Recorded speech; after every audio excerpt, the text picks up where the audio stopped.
1933, the Federal Bureau of Investigation was put under the control of J. Edgar Hoover, who was under, of course, the Department of Justice.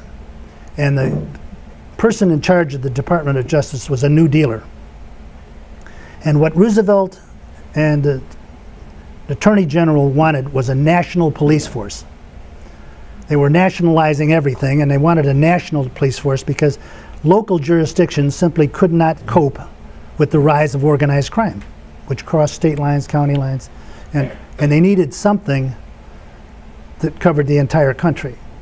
And so that's when the FBI was totally revolutionized. It had been organized first in 1908 and staffed with the usual corrupt policemen who find an opportunity in law enforcement to feather their nests with bribes or shakedowns. Whenever you have a rule, there's always somebody that's willing not to enforce it, and people eager to see to it you don't enforce it. Ma'am, you had a question?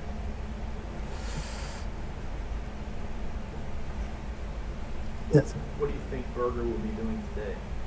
He'd probably run General Motors. He was an entrepreneur. He was a man that thought in terms of business. Would it be illegal today? My contention is that the reason we had so many gangsters in those days was the fault of the government, not the fault of the people. The government made the criminals by passing laws or making laws that people would not obey. They simply wouldn't obey them. They created a climate of lawlessness created by government overreach. Now, I'm not saying that the objective of prohibition wasn't noble and wonderful. A sober workforce, women and children not abused, money saved for furniture rather than booze. I mean, there are so many good things about prohibition. But to impose it nationally, when you've got a border with Mexico that was more than willing to ship in any amount of whiskey. Canada shipped in millions of gallons of whiskey, of good whiskey. And of course, we have these thousands of miles of coastline where anybody from any place could drop off cases of booze. There was just no way you could shut the stuff off. Let me give you an example. It was forbidden to sell alcohol on Indian reservations. It had always been illegal to sell alcohol to Indians.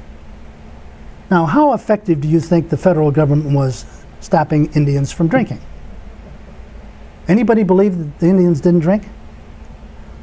We're talking about relatively small geographic areas.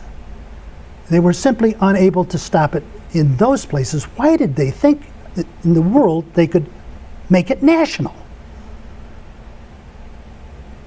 My contention is that many of the people that got into illegal booze were entrepreneurs, people who were just risk takers, who would have done very well in honest endeavors. But this was too good a deal not to take advantage of.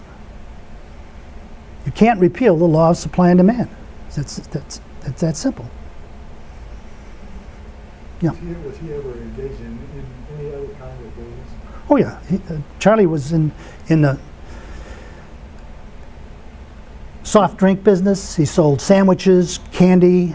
He had little shops. He had Leadville, for instance, Ledford, which is just south of Harrisburg, where the Big Four came through and had a switching station there. That's why the village grew up there, is because railroad men overnighted at the place. And so he had a little candy store, which was, I think, his third candy store. He had one in Edgemont and he had one in Staunton. But I mean, the chance to make real money was in selling booze and other things. Well, I congratulate you all for coming out tonight. It was a terrible night, and I hope you've enjoyed tonight's talk.